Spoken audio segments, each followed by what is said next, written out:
இன்றைய வேளாண் ஆலோசனை நேரத்தில் நாமக்கல், சேலம், தருமபுரி, கிருஷ்ணகிரி ஆகிய மாவட்ட விவசாயிகளுக்கான வேளாண் ஆலோசனை.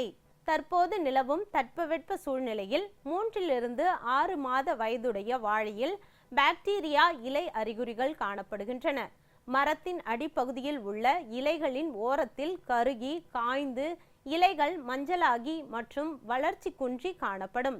இதனை கட்டுப்படுத்தும் முறைகள்: இலைவழி தெளிப்பானாக ஊடுருவி பாயக்கூடிய பூஞ்சான கொல்லியான கார்பன்டசிம் அல்லது மெட்டலாக்சில் மற்றும் மான்கோசெப் கலந்த பூஞ்சான கொல்லியை அல்லது கார்பன்டசிம் மற்றும் மான்கோசெப் கலந்த பூஞ்சான கொல்லியை 1 லிட்டர் தண்ணீருக்கு 2 கிராம் என்ற அளவில் கலந்து தெளிக்கவும். இதனைத் தொடர்ந்து எதிர் உயிர் பாக்டீரியா கொல்லியான பேசில்லஸ் சப்டிலிஸ் 2.5 கிராம் மற்றும் ட்ரைகோடெர்மா விரிடி 2.5 கிராம் கலந்து 15 நாட்கள் இடைவெளியில் 2 முறை தெளிக்கவும். தற்போது மண்ணின் ஈரப்பதத்தை பொறுத்து வைகாசி பட்டத்தில் நிலக்கடலை விதைப்பு மேற்கொள்ளப்படுகிறது. ஆகையால் விவசாயிகள் நிலக்கடலை இளம்பயிரில் வரும் கழுத்து அழுகல் நோயை கட்டுப்படுத்த 1 கிலோ விதைக்கு ட்ரைகோடெர்மா விரிடி என்ற உயிர் பூஞ்சான கொல்லியுடன் 4 கிராம் என்ற அளவில் விதை நேர்த்தி செய்து விதைக்க வேண்டும்.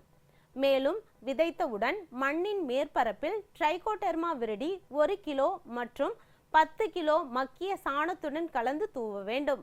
மல்லிகையில் மகசூலை ஊக்குவிக்க இலைவழி தெளிப்பாக 3% பஞ்சகாவிய கரைசல் மற்றும் லிட்டருக்கு 0.4% ஹியூமிக் அமில கரைசலை 1 மாத கால இடைவெளியில் தெளிப்பு செய்ய வேண்டும்.